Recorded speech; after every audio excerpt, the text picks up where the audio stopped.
L'homme à la main sèche. Matthieu chapitre 12, versets 9 à 14. Étant parti de là, Jésus entra dans la synagogue. Et voici, il s'y trouvait un homme qui avait la main sèche. Ils demandèrent à Jésus, « Est-il permis de faire une guérison le jour du sabbat ?»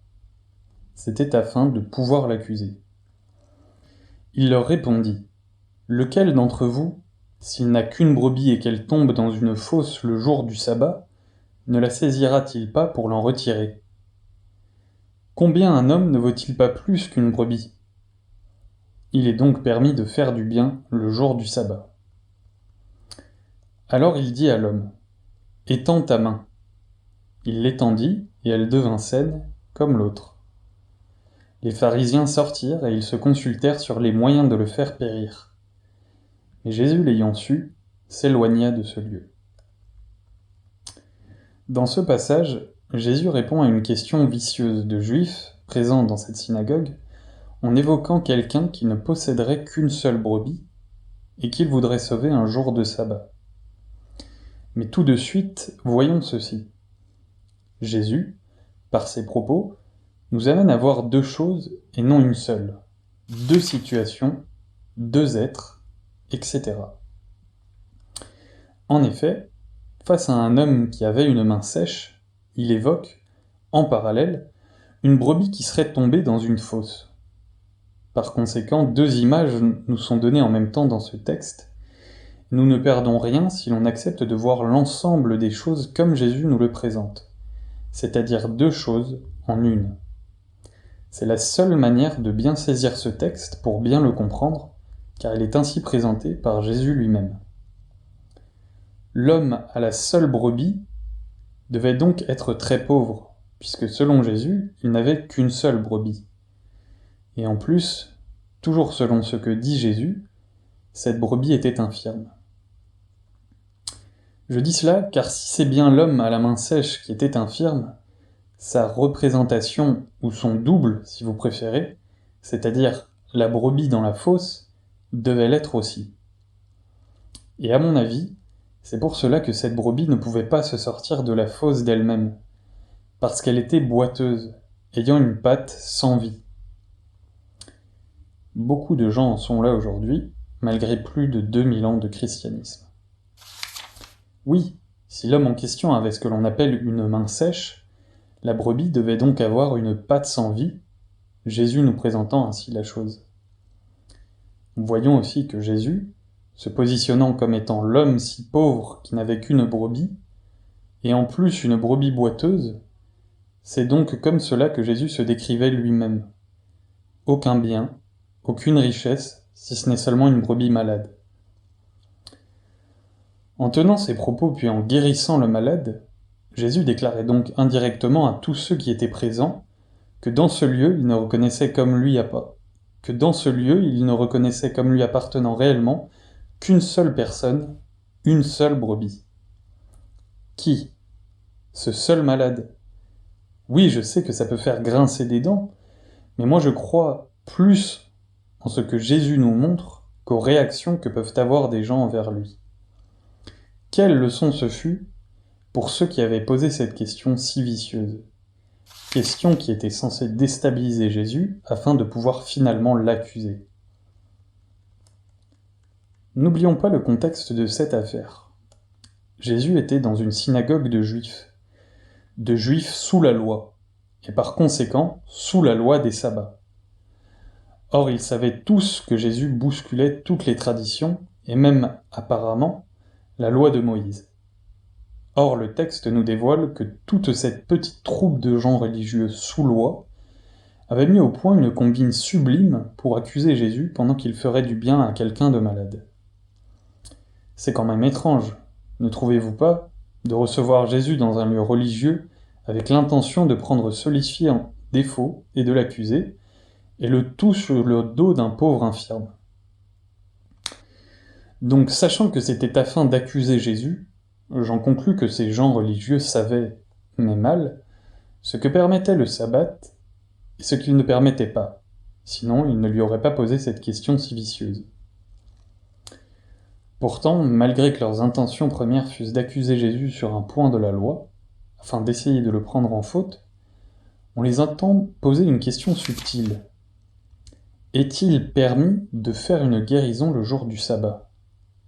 En somme, ils se présentaient comme ceux qui ne savaient pas. C'est étrange, ne trouvez-vous pas ? En effet, pourquoi n'ont-ils pas dit carrément à Jésus « Jésus, nous savons bien que tu guéris les malades, et même le jour du sabbat, mais ici nous ne te laisserons pas faire. Ici, on respecte la loi. » Mais non, ils n'ont pas dit ça. Ils n'en avaient pas le courage. Pourquoi ? Parce que leur loi les contredisait. Oui, entre la lettre de la loi et ce que disait leur cœur, il y avait bousculade, contradiction, questions sans réponse, etc. La loi est un piège, en effet. Je parle ici de la loi écrite, non sur des cœurs, mais sur de la pierre. Pourquoi dis-je leur loi ? Parce que c'est ce que Jésus leur déclara dans Jean chapitre 8, verset 17. Il est écrit dans votre loi. Note. Voyez que selon, j'écris loi ou encore loi étant la belle loi de Dieu, loi étant le côté naturel de cette loi, et loi en tant que loi de mort. En fait, leur loi, qui demandait d'aimer son prochain comme soi-même, leur disait aussi qu'il était interdit de faire quoi que ce soit le jour du sabbat, même pour sauver quelqu'un. Donc interdiction de tirer une brebis malade d'une fosse dans laquelle elle était tombée, par exemple. Ainsi, leur loi, qui était censée les aider ou leur donner des bornes pour leur conscience, les piégeait quant à sa mise en pratique. Ils étaient pris dans le piège de leur propre loi. Ils étaient bloqués par elle.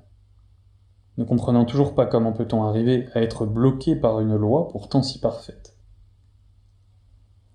Alors bloqués par cette loi, leur loi, on voit ces juifs religieux faire en sorte d'inviter Jésus à violer cette loi qui pourtant les bloquait.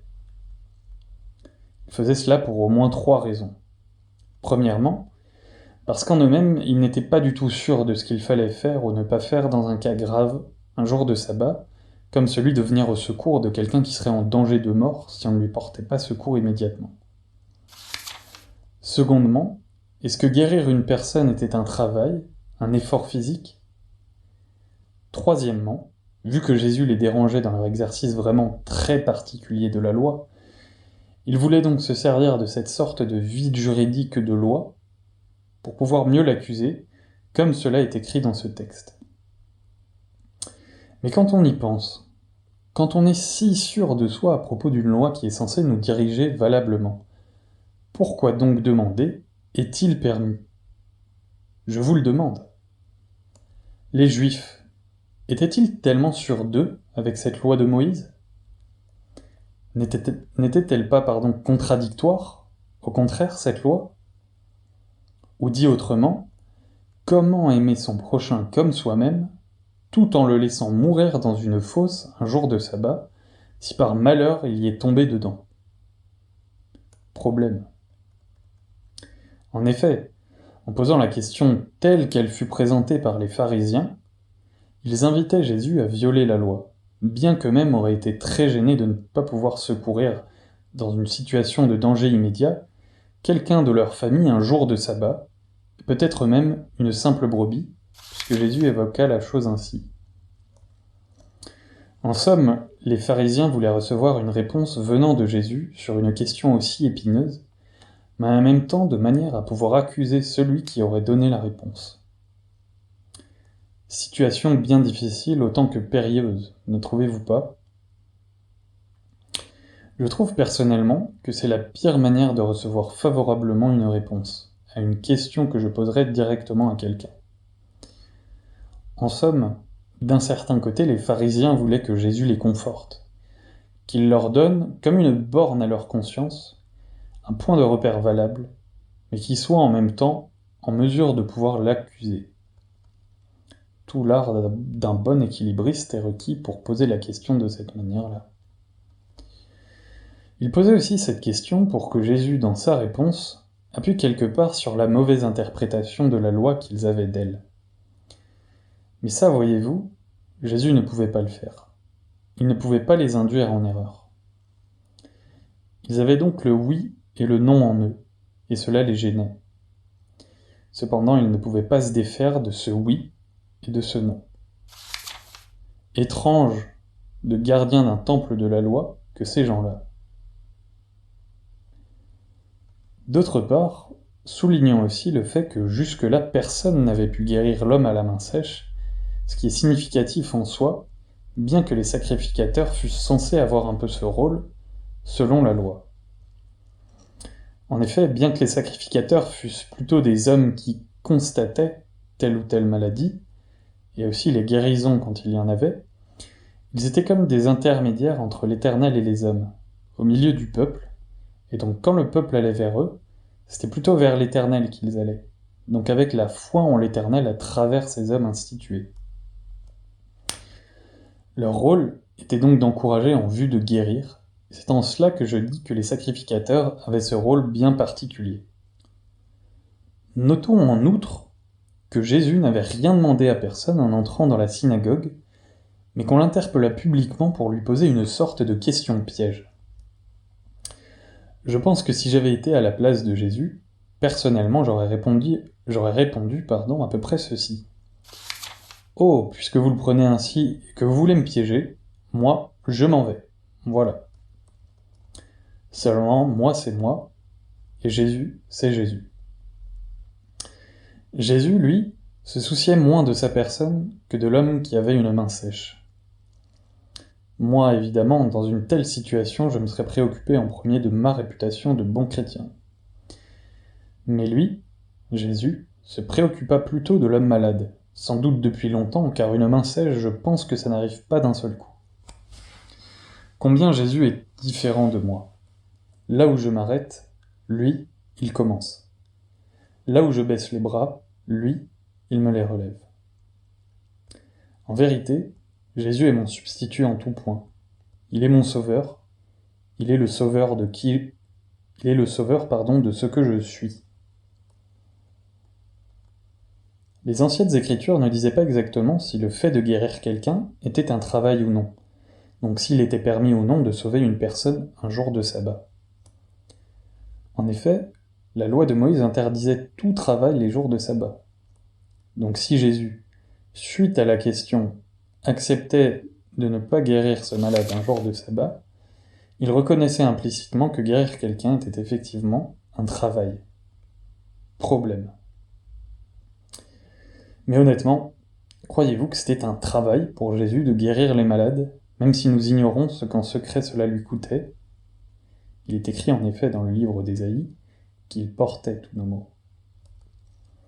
Donc la question posée si vicieusement par les pharisiens à Jésus s'adressait en fait à sa conscience, afin d'essayer de le coincer à cet endroit et ensuite l'accuser.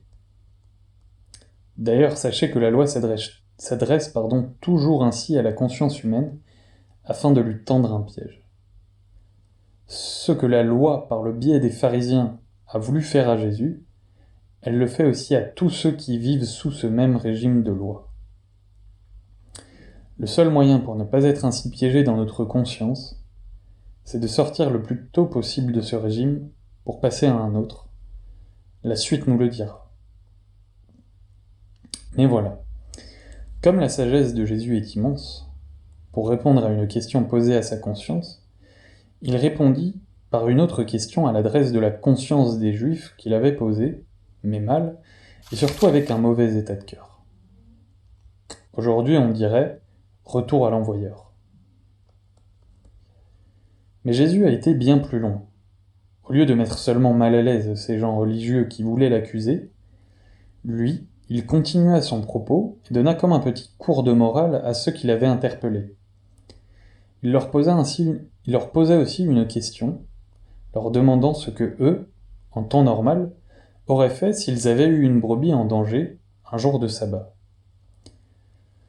En somme, Jésus s'adressait à leur cœur, alors que les religieux se servaient d'articles pas bien définis de la loi de Moïse. Par sagesse, Jésus ne leur laissa pas le temps de répondre à sa question. Sans doute pour que ces gens ne se sentissent pas obligés de mentir, en déclarant par exemple que ils auraient laissé périr la brebis dans la fosse à cause du saint sabbat. Si Jésus leur avait laissé le temps de répondre, il leur aurait été impossible en effet de répondre à la question de Jésus sans mentir. Or Jésus n'est pas celui qui pousse à mentir. Bien au contraire, lui il veut que nous ayons la vérité en nous, et pas des mensonges. D'un autre côté, Jésus, sachant qu'il s'adressait à des juifs religieux, donc instruits du contenu de la Torah, rappela à leur souvenir que les Écritures disaient indirectement, et non de manière formelle, que les animaux étaient inférieurs à l'homme. En effet, il déclara « Combien un homme ne vaut-il pas plus qu'une brebis ?» Je veux dire qu'ici, Jésus laissa ce qu'il déclara à l'appréciation de chacun. Jésus n'a pas dit « Il est écrit que l'animal est inférieur à l'homme ». Jésus se servit de ce que ces Juifs instruits savaient intuitivement et venant de la parole, mais de manière non écrite, comme pour le cas des animaux par rapport aux hommes. Il leur laissait donc la réponse adéquate à y donner. La chose présentée ainsi devenait donc irréfutable. Oui, mais irréfutable en leur conscience, en leur appréciation. Or, c'est à cet endroit précis que Jésus voulait travailler, dans leur conscience, c'est-à-dire à l'endroit même où les Juifs avaient voulu le piéger quelques secondes avant. Oui, par le « un homme ne vaut-il pas plus qu'une brebis ?» rendant ainsi la chose tellement évidente, Jésus les faisait passer d'un régime légal à un régime où la seule conscience est à l'œuvre. Mais je voudrais revenir sur le fameux « Lequel d'entre vous, s'il n'a qu'une brebis et qu'elle tombe dans une fosse le jour du sabbat, ne la saisira-t-il pas pour l'en retirer ?» En parlant de cette manière à tous ces gens présents dans ce lieu, Jésus se posa donc en berger de cette seule brebis. La seule personne que Jésus considérait comme sa véritable brebis à ce moment précis, c'était ce pauvre homme qui fréquentait ce lieu religieux, mais qui n'était toujours pas guéri de sa main sèche, et aussi en danger d'une autre maladie bien plus grave, que Jésus a finalement aussi guéri en cet homme. On verra cela plus loin. C'est donc en tant que seul berger, dans ce lieu, que Jésus a pu dire à la brebis de tendre sa main vers lui, c'est-à-dire vers lui seul. Oui, lui seul. Les pharisiens s'étaient servis de cet homme malade pour accuser Jésus. Alors Jésus s'occupa de l'homme qu'on lui avait présenté. Voilà Jésus. Voilà celui que j'aime et en qui je crois. Et il y a de quoi. Jésus fut donc un berger de confiance pour cette brebis. Une brebis qui ne savait peut-être pas qu'elle était une brebis, puisque c'est seulement Jésus qui a dit cela. Et en plus, une brebis qui avait un propriétaire, une brebis qui avait un berger. Les gens du lieu auraient pu dire à cet homme malade qu'il était, au minimum, une brebis du troupeau de l'Éternel. Mais non, il fallut que Jésus évoque la chose avec précision.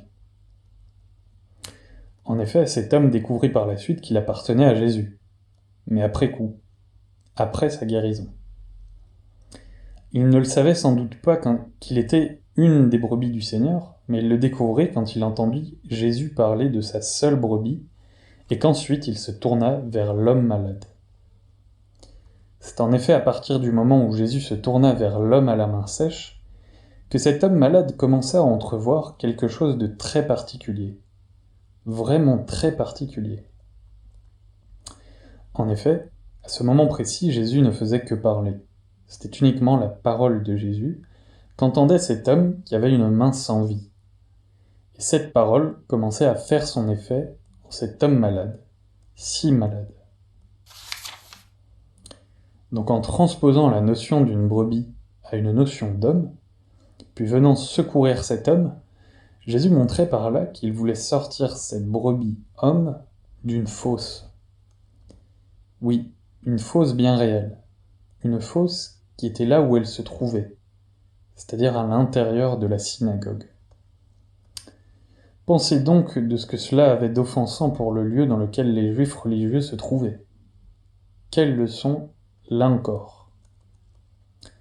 La synagogue et ceux qui y étaient, une fosse? Comment un endroit religieux peut-il devenir une fosse de perdition? La question est ici posée. En tout cas, moi ce que je vois c'est ceci. La religion légaliste voulait accuser Jésus, mais à la fin ce fut la religion légaliste qui fut elle-même accusée. Et pour ce qui est du malade, il fut guéri, non seulement de sa maladie, mais plus encore du doute que la loi laissait planer sur le fait de ce malade, si longtemps malade, très longtemps, trop longtemps.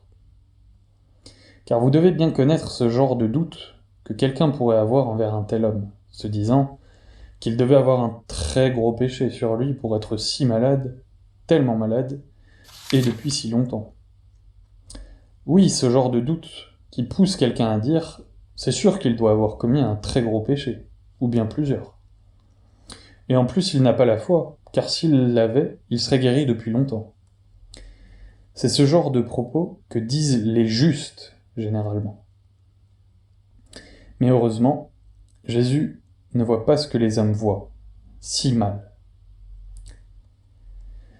Par ces déclarations, et surtout en guérissant l'homme à la main sèche, Jésus se plaçait forcément comme celui qui était en dehors de la fosse, c'est-à-dire au-dessus d'elle, pour en tirer quelqu'un qui était tombé dedans un jour de sabbat.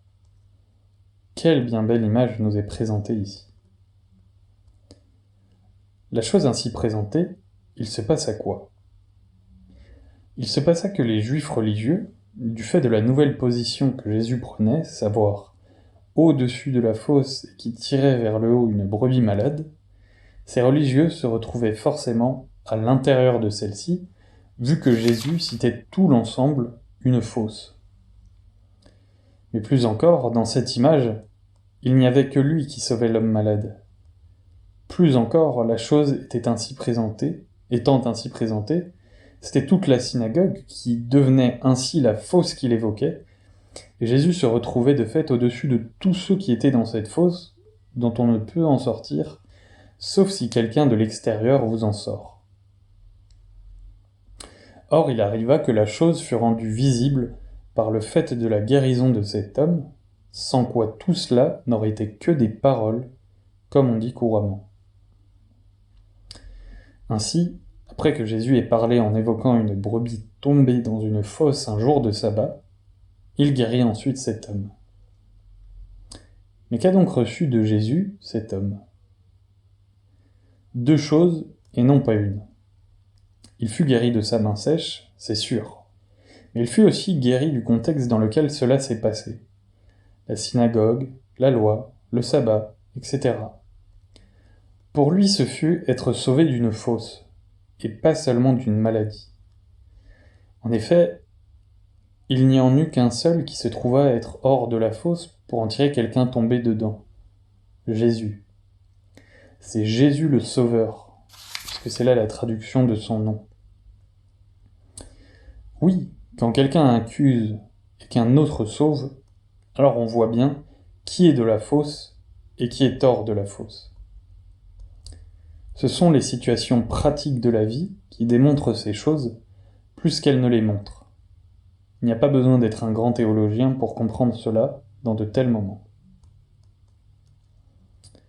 Devant de tels faits, il est assez aisé de distinguer de quel côté je me trouve aujourd'hui. Suis-je encore dans la fosse de la loi? Ai-je été tiré de cette fosse? Suis-je maintenant en position de tirer un autre de cette même fosse? Je dis cela car n'oublions pas que, tel que Jésus présente la chose, pour lui c'était tout l'ensemble de la synagogue, c'est-à-dire les gens qui étaient dedans ainsi que la doctrine qui y était enseignée, qui était en eux-mêmes une énorme fosse de perdition dont on ne ressort pas, surtout quand on est malade.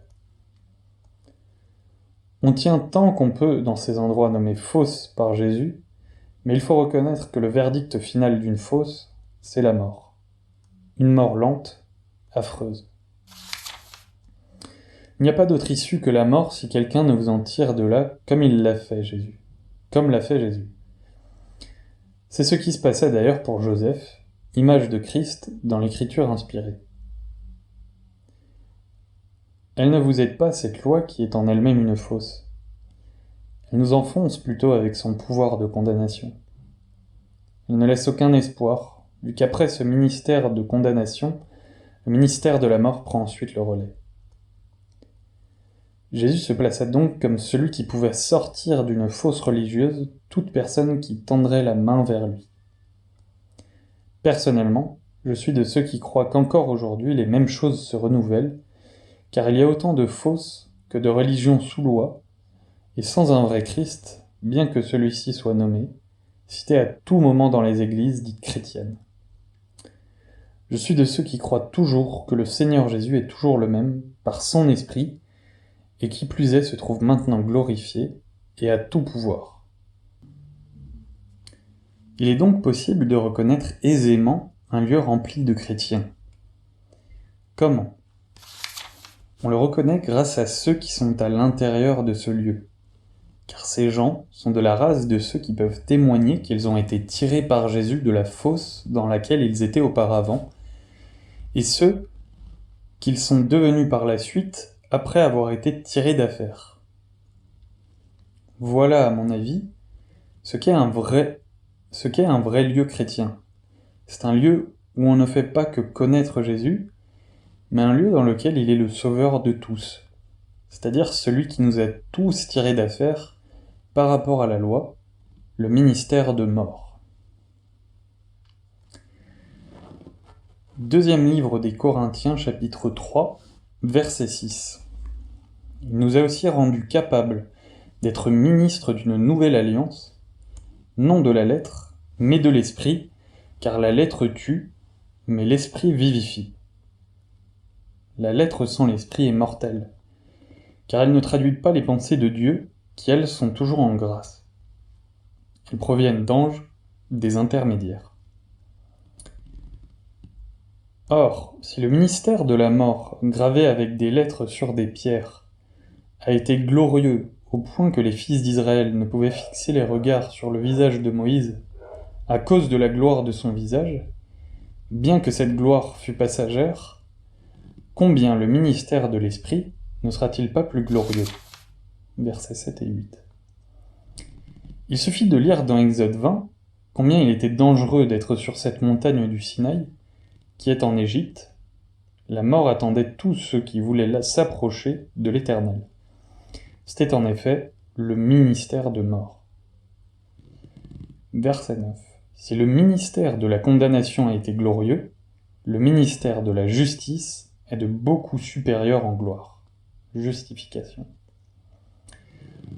Dans ce lieu et dans ce temps, cette sorte de fureur que l'on ne connaît pas de notre Père fut le contraire de ce qu'avaient été tous les soins que prodiguait l'Éternel à son peuple, qu'il avait sauvé de l'Égypte et de son esclavage.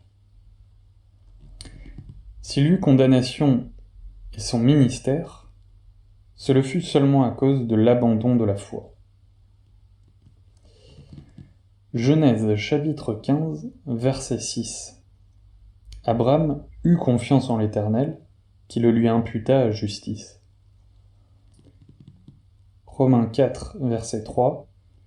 Car que dit l'Écriture ? Abraham crut à Dieu, et cela lui fut imputé à justice. Sincèrement, connaître Jésus intellectuellement ne permet pas de connaître vraiment Jésus en tant que sauveur. Oui, un vrai berger qui tire d'une fosse, et non des soi-disant bergers qui vous y mettent dans cette fosse et qui vous y gardent par l'exercice rigide de la loi mal comprise par tous les faux bergers que la terre puisse porter. Il peut arriver en effet à un homme de chuter, que ce soit moralement ou spirituellement. Mais l'important est de voir le résultat quand Jésus le réhabilite. Quand il en est ainsi, je vois la gloire de Dieu se manifester. Pour revenir à notre sujet, en parlant ainsi, Jésus disait clairement que ce lieu, normalement de secours et de grâce, était devenu en fait un lieu dangereux à cause de soi-disant sabbats à respecter. Et la preuve que c'était devenu dangereux, c'est que les pharisiens eux-mêmes se consultèrent sur les moyens de faire périr Jésus, au point d'obliger Jésus à s'éloigner de ce lieu malsain. Amis croyants, Dieu fasse qu'une telle chose ne vous arrive jamais. Que jamais Jésus ne soit obligé de partir à cause de notre méchanceté causée par un légalisme entretenu.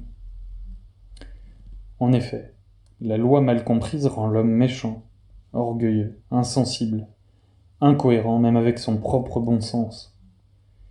Il y a plusieurs exemples à ce sujet dans les Écritures, dans des rencontres entre Jésus et des pharisiens par exemple.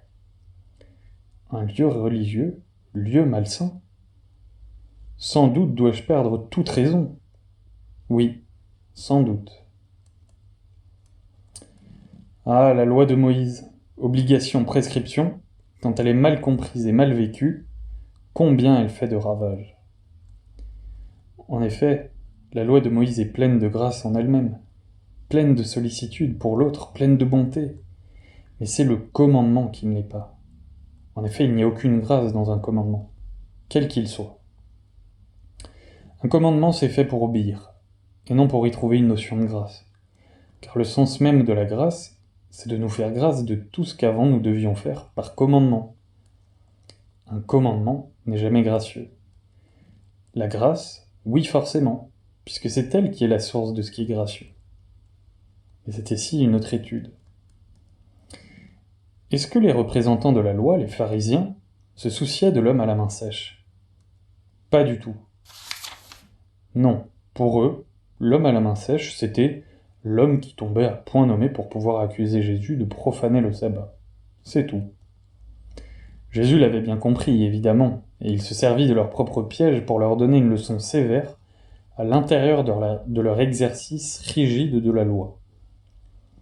Oui, sévère, bien que, même quand Jésus reprend sévèrement un homme ou des hommes, comme c'est le cas ici, c'est pour lui une autre manière de sauver l'homme. Quelquefois, il nous faut un peu de temps pour comprendre cela. C'est plus ou moins long selon les personnes, selon les cas personnels. Quelquefois, c'est plutôt rapide, mais par expérience, je sais que c'est plutôt long. En fait, la main sèche de l'homme était sans vie. Cette main ne servait donc à rien. Par contre, il fallait la porter. Or, c'est lourd une main ou un bras à porter. De plus, c'est vraiment encombrant. Tout ce que pouvait faire cet homme lui était difficile à cause du déséquilibre causé par le manque de vie dans une de ses deux mains. D'autre part, il est écrit que la main sèche de l'homme était malsaine. J'en veux pour preuve qu'il est écrit « et elle devint saine, comme l'autre ». Je connais des croyants qui portent en permanence sur eux une partie de leur personne et de leur vie, dont ils aimeraient bien être débarrassés, car malsaine. Or, il se trouve que pour ces gens, Jésus a bien mieux que cela à leur proposer. Il ne veut pas forcément les débarrasser de quelque chose sans vie. Non, il veut plutôt redonner la vie là où elle n'était plus. C'est ça aussi, la gloire de Dieu. Ce malheureux homme était donc déséquilibré dans ses forces et dans ses moyens. Il était une sorte de boiteux, mais des mains. Les mains, ça sert à prendre, à attraper, à façonner, à toucher, à sentir, à reconnaître, etc. Je pense que ça doit être terrible quand on essaie de taper sur une main sèche sans que celle-ci ressente quoi que ce soit. Je pense qu'il y a des jours où on doit en venir à crier sur sa main ou son bras pour qu'il se lève enfin. J'en ai assez de te porter. Bouge un peu. Aide-moi. Tu me fatigues. Vis donc. En fait, la main sèche de cet homme avait tout ce qu'il lui fallait en tant qu'organe, mais c'était la vie à l'intérieur de l'organe qui faisait défaut. Combien souvent ça nous ressemble, ne trouvez-vous pas? Être mort bien que vivant. Et dans ce cas, sachez que ce n'est pas du côté de la loi qu'il faut aller chercher du secours. Car dans cet endroit dangereux, on ne vous guérit pas. Non, on vous laisse périr peu à peu dans une fosse de commandements impossibles à mettre en pratique. Afin que quiconque croit en lui ne périsse pas. Jean chapitre 3, verset 16. Ne périssent pas, frères et sœurs. Comprenez. Il s'agit au départ d'être en perdition, puis de mourir pour de bon. C'est très dangereux car cela vient peu à peu, on ne le voit pas venir. On n'arrive pas ou plus à alimenter son être intérieur. On a faim, mais on ne sait pas de quoi on a faim. On se sent de plus en plus faible, mais on se dit que c'est passager, que ça passera. Puis un jour on ne se relève pas, on ne se relève plus. C'est fini, on est mort. Cela ressemble aussi à un homme bien bâti, et qui a tout ce qu'il lui faut dans la vie, mais qui n'a pas la vie de Dieu en lui. C'est malsain. Il en vient alors à croire que Dieu ne pourra jamais venir le voir et le restaurer, vu la noirceur de sa vie. Et pourtant, on se trompe grandement à ce sujet, car c'est là que Dieu se plaît à restaurer, à guérir, à réhabiliter. De plus, c'est toujours lui qui vient vers l'homme, comme c'est encore le cas ici avec cet homme dans la fosse, et avec en plus une main sèche. Mais encore faut-il qu'un véritable ouvrier, avec un vrai message, parvienne à l'homme tombé dans une fosse un jour de sabbat. Quelquefois aussi l'ouvrier est là avec le bon message, mais on en doute, car notre culture sous la loi, c'est le doute, vu que sous la loi, ce sont les forces propres de l'homme qui lui sont demandées. Romains chapitre 10, verset 5. En effet, Moïse définit ainsi la justice qui vient de la loi. L'homme qui mettra ces choses en pratique vivra par elles. C'est-à-dire qu'il vivra par ces choses pratiquées. Quel programme! Quelle assurance! Quelle sûreté de pouvoir vivre tant qu'on est totalement en règle avec la loi! Alors ça ne va pas, bien entendu, si on est tombé dans ce genre de fosse. Il ne se passe rien dans cette fosse. Dans cet endroit, on doute que quelqu'un nous tirera de là, car on ne connaît pas exactement ce mal en nous qui fait que tout va de travers, qu'il n'y a pas de vraie vie divine, alors que l'Écriture nous parle justement d'une vraie vie, et en plus d'une vie en abondance, en direction de ceux qui croiraient. Lisons-le. Jean chapitre 7, versets 37 à 39. Le dernier jour, le grand jour de la fête, Jésus se tenant debout s'écria : « Si quelqu'un a soif, qu'il vienne à moi et qu'il boive. Celui qui croit en moi, des fleuves d'eau vive couleront dans son sein, comme dit l'Écriture. » Il dit cela de l'Esprit, eau vive, que devaient recevoir ceux qui croiraient en lui, car l'Esprit n'était pas encore, parce que Jésus n'avait pas encore été glorifié. Or Jésus est mort. Puis il fut ressuscité par le Père, puis il a été glorifié par sa résurrection, suivi de son élévation. Qu'est-ce qui peut empêcher maintenant de voir se manifester ces fleuves d'eau vive sortir du sein de ceux qui croient en lui? De ceux qui parlent librement, par l'Esprit, des choses d'en haut, et surtout du salut gratuit dont ils sont les bénéficiaires. Rien, normalement. À moins que quelque chose d'étranger ait réussi à s'infiltrer à l'intérieur d'une personne, à cette foi en question. Quelque chose qui n'est pas de la foi, et dont la nature se traduit dans le texte par le terme malsain. Cela peut provenir aussi quand on ne nous a pas présenté comme il faut ce Jésus qui se trouve hors de la fosse, prêt à nous en sortir, si par malheur on est tombé dans le bain de loi, le bain d'une religion qui ne possède pas un Christ vivant au siècle des siècles. Je reviens sur le sujet. Cependant, l'homme en question, l'homme qui avait une main sèche, n'a pas hésité à suivre la parole de Jésus, puisqu'il est écrit ceci. Il l'étendit, et elle devint saine, comme l'autre. Ainsi, en redonnant la vie à cette main, c'est effectivement le côté sain de la chose qui revint dans sa main, sans vie. Cependant, ne perdons pas de vue que tout cela se passa dans une synagogue de juifs. On peut donc se demander quel était exactement ce côté malsain dont il est question ici. Malsain, ça ne semble pas être une chose très grave, mais voyons quand même que Jésus, lui, appelle cela une fosse. Une fosse telle qu'il faut obligatoirement quelqu'un de l'extérieur qui vienne sur place pour vous en tirer, Ce qui veut dire que s'il n'y a personne à proximité, eh bien on meurt.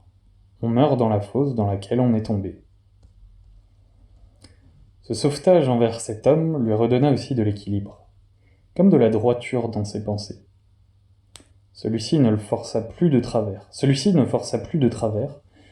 il ne tira plus de biais, ce qui cause de graves maux secondaires. Vous savez, quand on est en permanence en porte-à-faux, surtout avec la vérité biblique, on n'est pas en bonne santé spirituelle et on en souffre, mais sans vraiment savoir de quoi exactement on souffre. Le plus souvent, c'est le manque de vie en nous qui se fait ressentir, sans compter le sentiment d'une grande fragilité. Je dis cela car dans la Bible, il y a de très nombreux cas de ce genre. Et qu'elle tombe dans une fosse le jour du sabbat. Ici, je voudrais souligner que le mot sabbat pour traduction repos. Une fosse, telle qu'elle est présentée dans ce texte, eh bien c'est comme un piège. C'est comme des sables mouvants où plus on se débat, plus on s'enfonce. Donc si je traduis fidèlement la pensée du texte, j'en arrive à ceci. Tomber dans un piège le jour où je devrais être censé trouver du repos. Oui, Jésus déclare formellement, à travers cette double image qu'est l'homme à la main sèche un jour de sabbat, et son parallèle, une brebis tombée dans une fosse un jour de sabbat, que c'est exactement ce qui se passait là, à cet instant précis. Que l'homme à la main sèche était bien la brebis de Jésus, premièrement, mais surtout que l'endroit dans lequel se trouvait cet homme était réellement un endroit dangereux, puisqu'on y périt, on y mord peu à peu. À méditer. Ne la saisira-t-il pas pour l'en retirer ? Dit Jésus aux pharisiens. Étends ta main, dit Jésus à l'homme à la main sèche.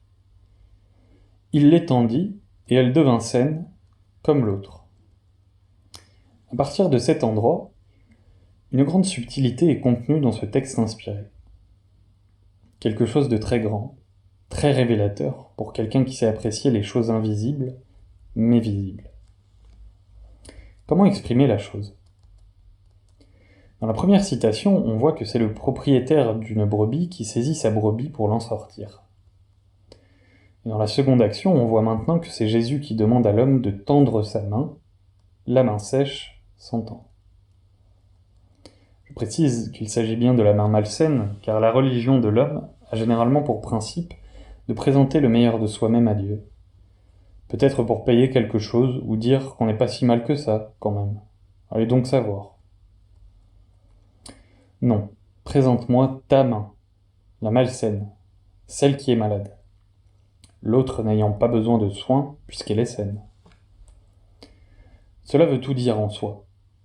Si on veut bien approfondir ce que l'Esprit veut nous révéler dans ce passage très particulier. Je pose donc cette question. Dans ce second passage qui, exactement, je reformule. Dans ce second passage, qui exactement a saisi la main de l'homme ? On dira, eh bien c'est Jésus, évidemment. Cependant, le texte ne dit pas que Jésus a pris la main de l'homme. Tout comme une brebis tombée dans une fosse ne peut pas, par le seul fait de seulement tendre sa patte, se sortir d'une fosse, s'il ne vient pas en plus un autre bras et une autre main pour tirer la brebis tout entière vers le haut de la fosse, vers la sortie. Il est dit seulement qu'au moment où il la tendit, c'est à ce moment très précis que la main de l'homme malade devint saine, comme l'autre. Lisons cela. Il l'étendit, et elle devint saine, comme l'autre.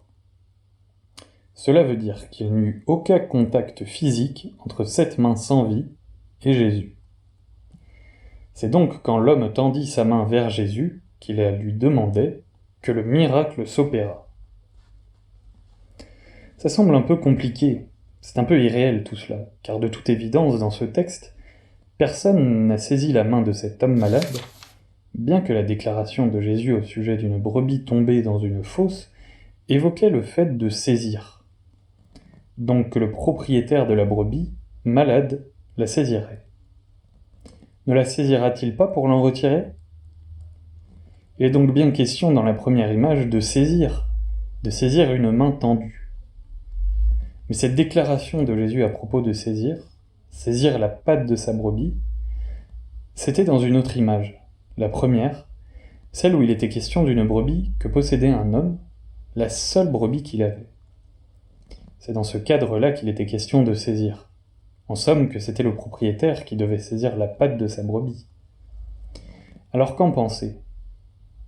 On dirait que les choses s'inversent dans la réalité, puisque c'est l'homme à la main sèche qui l'attend, et dont on ne voit pas que Jésus la prenne.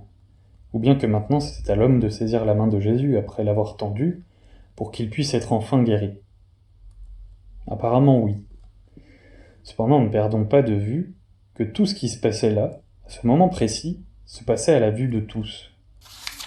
Comment donc Jésus pouvait-il présenter aux Juifs religieux la vision d'un homme qui saisit lui-même son unique brebis tombée dans une fosse, et qu'au moment où il parle à l'homme à la main sèche dans la synagogue, à la vue et aux oreilles de tous, il lui demande de prendre sa main lacérée.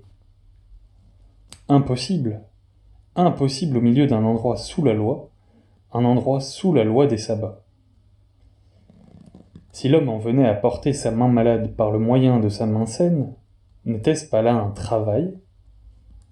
N'était-ce pas faire une entrave au repos complet que réclame le sabbat ? N'y aurait-il pas eu alors une vive réaction de la part des pharisiens ? Est-ce qu'une sanction ne serait pas tombée sur l'homme malade qui portait sa main vers un autre pour le tirer ? Que penser de tout cela ? Que penser d'une telle double déclaration ? Jésus serait-il revenu sur sa première déclaration ? Apparemment, il y aurait peut-être une erreur dans les propos de Jésus. La question est posée.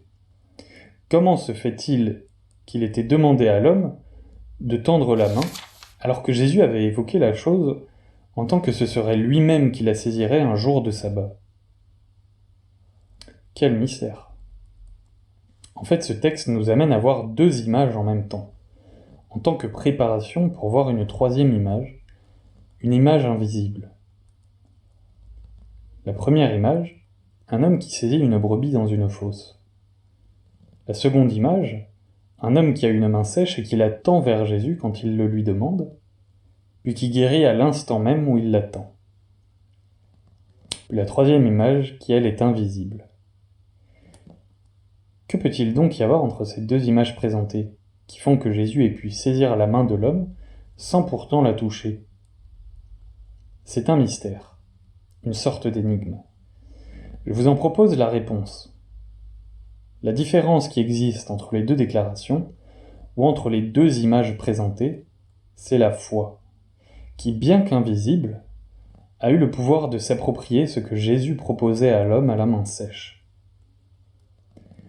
En effet, le fait de saisir sans saisir quoi que ce soit de physique, c'est ça le terrain de prédilection de la foi véritable.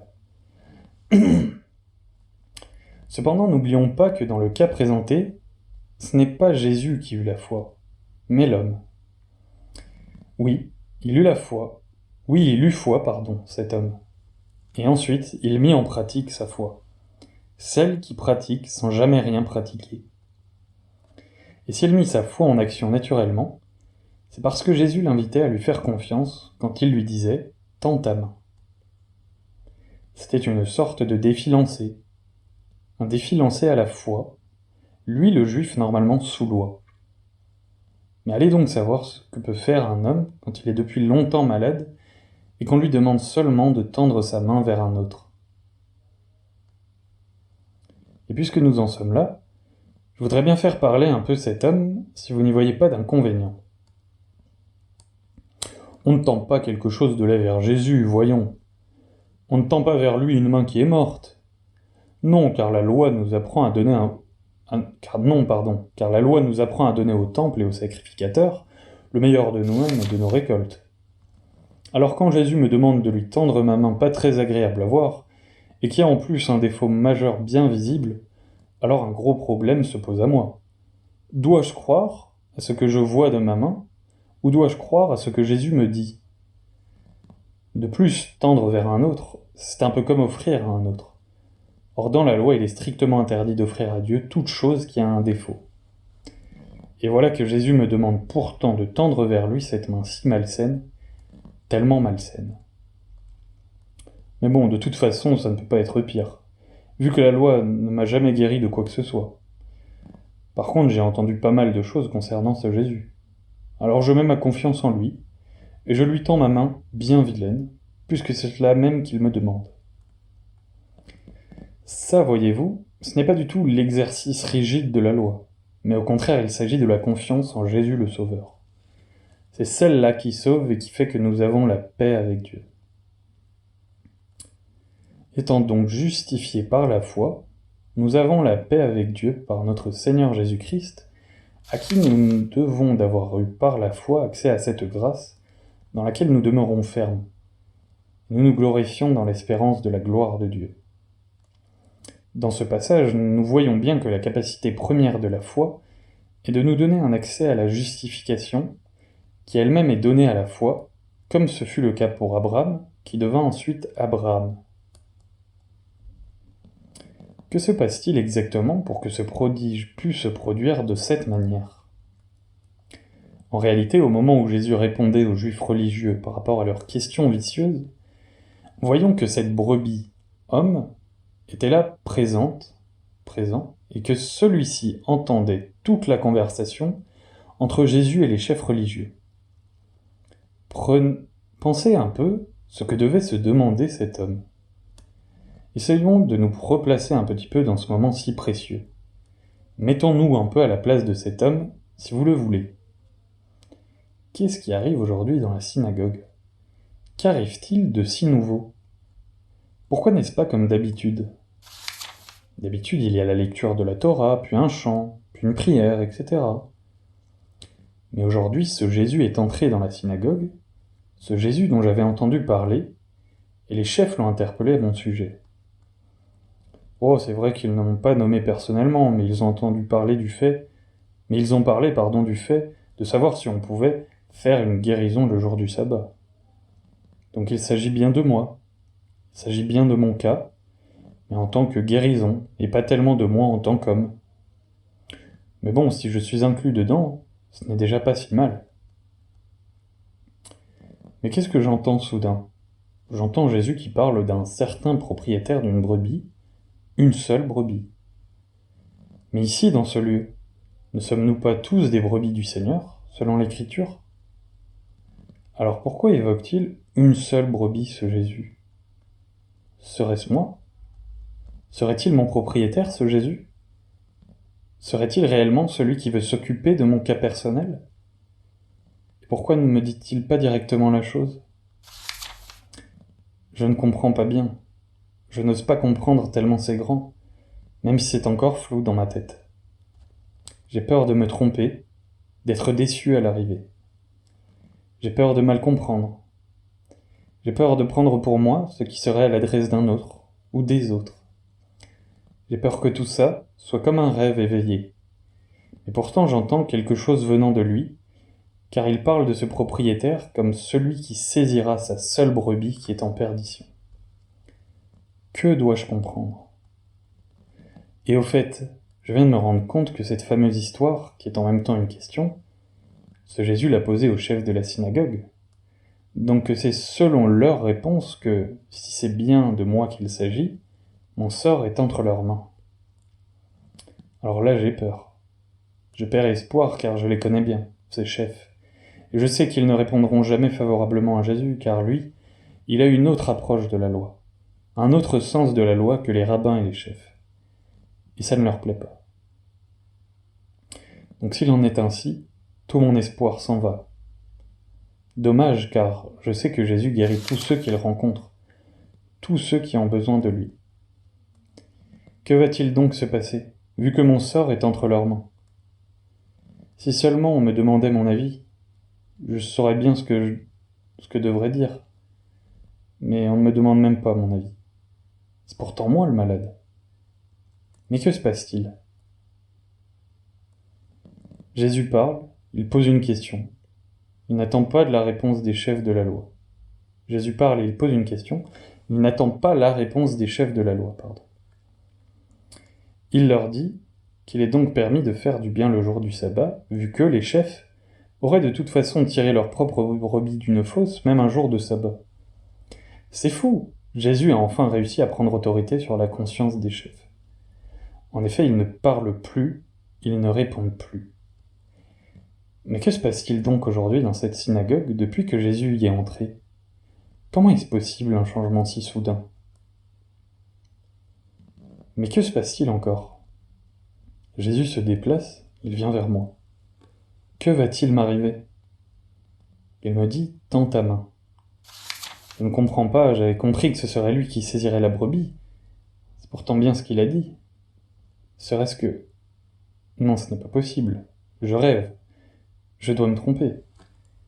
Serait-ce que tendre ma main serait en fait tendre ma confiance vers lui? Ma main serait-elle, dans ce cas, la représentation d'une simple confiance qui devient de la foi en entendant Jésus me demander de la lui donner?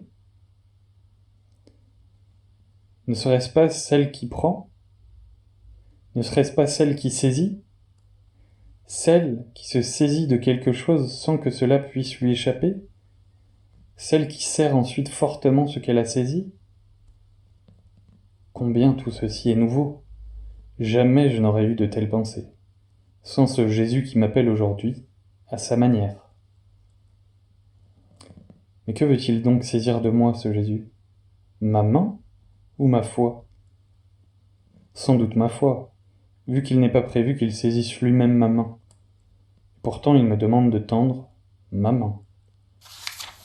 Je dois donc comprendre qu'à travers ma main tendue, c'est en fait ma foi qu'il veut saisir? Ça y est, j'ai compris. J'ai compris que si Jésus agit comme cela, c'est pour que je sois guéri premièrement un jour de sabbat, le jour du repos, mais sans effort d'homme, comme par exemple saisir une main, qui serait une sorte de travail. Oui, sans aucun travail quelconque, sans faire quoi que ce soit pourrait lui reprocher la loi des Juifs, mais qui me permettrait en même temps de pouvoir être guéri, être assaini.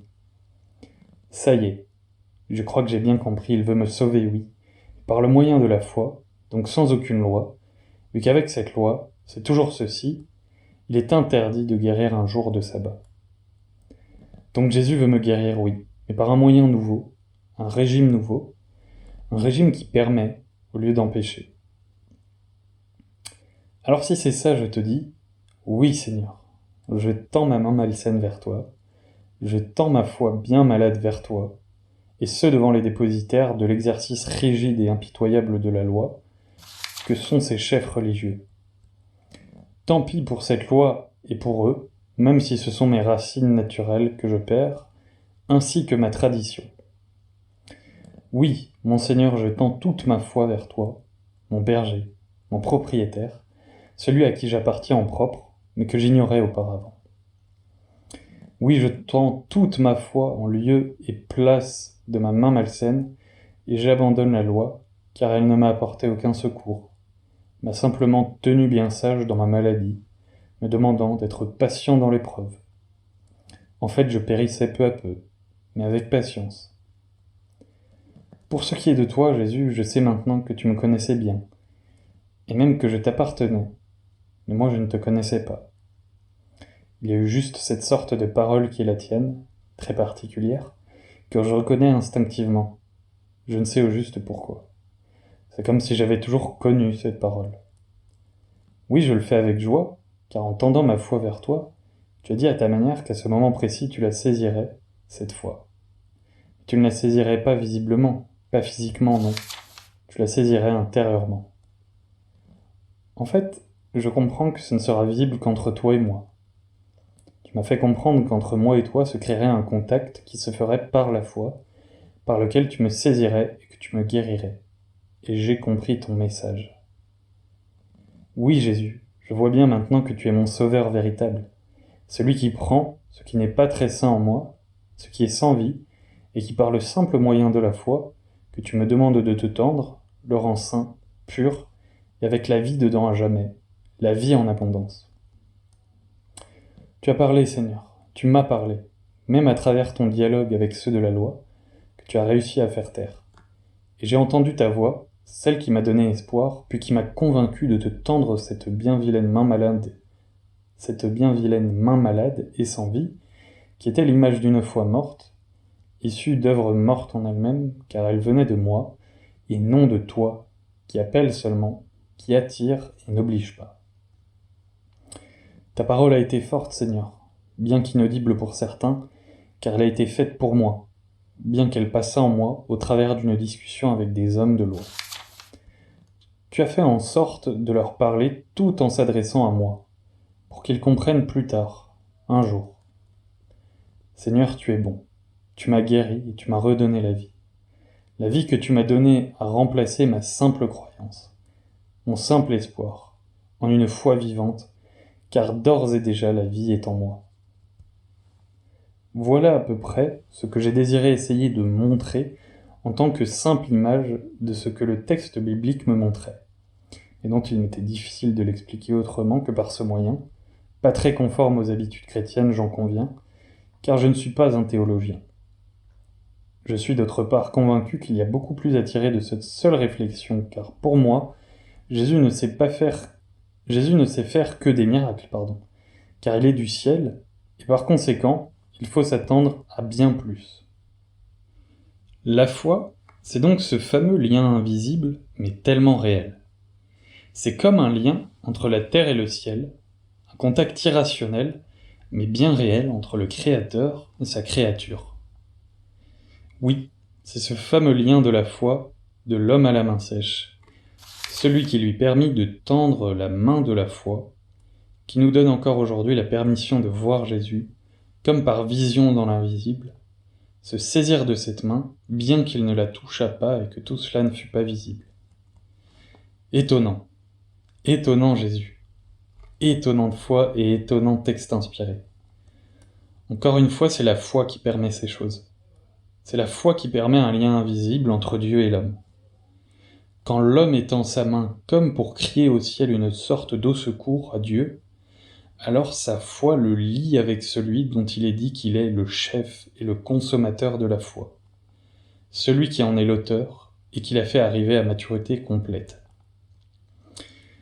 Voyez-vous, avec Jésus, ce n'est pas comme avec certaines personnes très aimables qui, s'approchant du malheureux dans la fosse, lui disent « Ne bouge pas, on vient te rejoindre dans la même fosse que la tienne, afin de te soutenir le moral. Maintenant on sera plusieurs avec toi dans la fosse. Tu verras, à plusieurs c'est mieux que tout seul. C'est ta croix à porter, on va le faire avec toi. Tu peux compter sur nous. » Je n'ai pas vu cette notion des choses dans le texte. Je vois au contraire qu'est précisé le mot « retirer », ôter de la fosse. Je ne lis pas « participer » dans ce passage. Non, il est question de tirer vers le haut. Je dis cela parce que, bien que Jésus ait toujours été compatissant avec tous les hommes, quand il rencontrait une personne, c'était pour la sauver. Quand Jésus nous rencontre au détour de notre vie, le plus souvent sous le régime de la loi, il sauve et sauve encore. Je vais vous faire une confidence. Bien que je sois totalement sauvé en lui, Jésus me sauve tous les jours. Oui, il me sauve tout particulièrement de moi-même, et c'est beaucoup de choses, croyez-moi. Est-il permis de faire une guérison le jour du sabbat ? Regardons maintenant le tableau qui nous est proposé. Les juifs religieux sont là, les autres membres sont là, Jésus est là, mais l'homme à la main sèche y est aussi, ne l'oublions pas, bien que celui-ci se tenait totalement silencieux. Apparemment, ce pauvre infirme n'en menait pas large, au milieu de tout ce beau monde. Tout le monde était donc présent, et l'homme malade au milieu de toute cette scène. C'est alors qu'on entend astucieusement « Est-il permis de faire une guérison le jour du sabbat ?» Oui, la question était astucieuse. Je veux dire que les chefs religieux, au lieu de demander à Jésus s'ils avaient oui ou non le droit de guérir ce pauvre homme infirme, ils lui demandaient s'il existait une permission de faire une guérison un jour de sabbat. Combien tout ceci est tellement impersonnel, inhumain entre autres. Je dis cela car en parlant ainsi, ils oubliaient que le pauvre homme était là, présent, et qu'en parlant ainsi, on méprisait fortement ce malade qui entendait tout, puisqu'on ne s'occupait même pas de sa personne. On s'occupait plutôt du droit ou non de guérir un jour de sabbat, plutôt que du cas personnel de l'infirme. Quelle atmosphère irrespirable. Mais heureusement, l'Écriture nous dit ceci de Jésus. Alors il dit à l'homme. Oui, c'est bien à l'homme que Jésus s'adressa, car c'est le côté homme de cet être malade qui intéressait Jésus, et non d'un débat pour savoir s'il existait ou non un droit de guérir un jour particulier. Avec Jésus, le ton changea. Lui, Jésus, s'occupa plus de l'homme malade que de la permission de guérir un jour ou un autre. Avez-vous déjà été malade ? Avez-vous déjà souffert longtemps ? Si vous avez connu cela, je vous demande de vous souvenir de ce qu'a été pour vous la fin de vos souffrances. En principe, on pousse un ouf de soulagement. C'est le repos de la maladie et de la souffrance. Eh bien, pour cet homme, c'est sa guérison qui fut son propre sabbat, son propre repos. Jésus aurait-il pu se poser des questions au sujet du sabbat, puisqu'il apportait avec sa guérison ce fameux sabbat de repos à un pauvre infirme ? Avant de terminer, je voudrais juste soulever un point qui n'est peut-être pas évident à discerner au premier coup d'œil. Jésus dit « Combien un homme ne vaut-il pas plus qu'une brebis ?» En parlant ainsi, Jésus déclarait indirectement aux Juifs religieux que s'il faisait des barrages pour l'empêcher de guérir cet homme sous prétexte de sabbat, c'est qu'il considérait l'homme à la main sèche de moindre valeur qu'une brebis, donc moins qu'un animal. Et le tout dans un contexte de loi de sabbat. Quelle pensée! Oui, Jésus déclarait haut et fort que les Juifs sous loi étaient effectivement bien capables de passer par-dessus le sabbat pour sauver une de leurs brebis, mais qu'ils n'avaient pas le courage de faire la même chose pour un homme. Donc ils estimaient par là qu'un homme malade avait moins de valeur qu'un animal. Et le tout en se servant de la loi pour couverture. Quelle horreur! Frères et sœurs, heureusement que nous avons Jésus en lieu et place de la loi, afin de pouvoir pratiquer enfin naturellement la loi de Dieu. Jean P.